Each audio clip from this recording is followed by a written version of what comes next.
Fucking outside of Henniker, New Hampshire. It's snowing. You can't see that it's snowing, but dude, we got like fucking 10-foot snowbanks. It's pretty shitty. I just got done cleaning the cars off, but and I come over here and shoot Rookie's old stomping ground. I gotta clean the newspaper. But that is a Sudan, and he just escaped. So, let's say I'm a mean guy.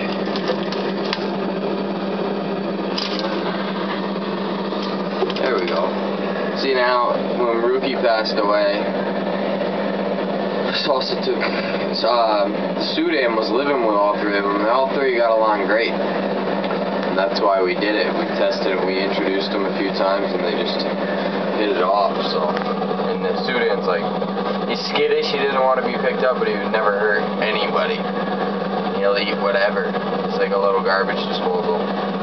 He eats everything the beardies eat and mice, so basically, yeah, everything the beardies eat. Salsa's beautiful. I know you can't really tell, but she's like purple, red, yellow, orange. I mean, she's just a speckled colors. You can see the dark purples on the sides, and right now it's just getting ready to shed, so it's not as vibrant.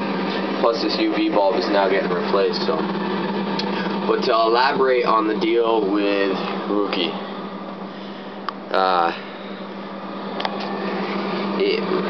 basically what I was trying to talk about with being careful with the force feeding is their breathing tube.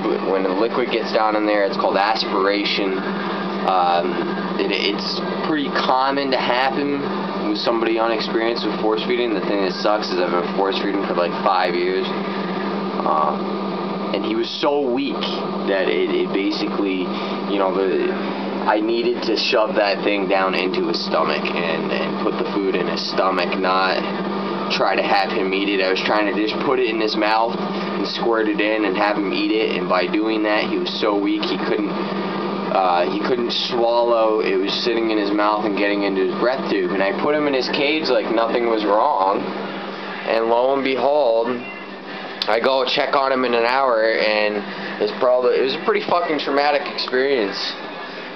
He was sitting, bathing in the sun with his mouth open, dead as a doornail. It's pretty fucking, I know when my animals die it hits me pretty hard.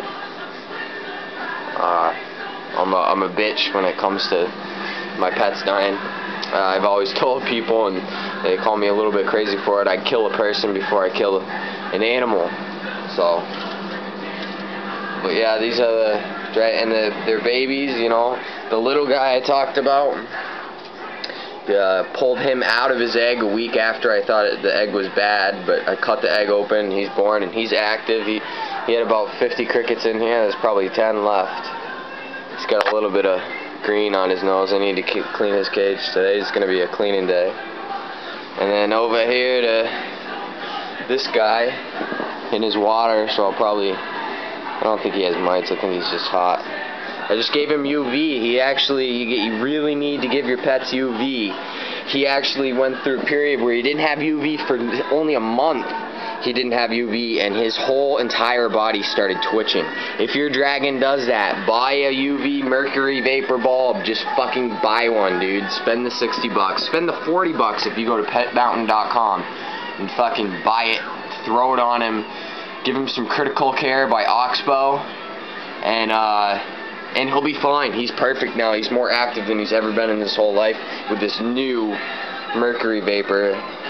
So yeah, those are Rookie's 2 babies to carry on his legacy.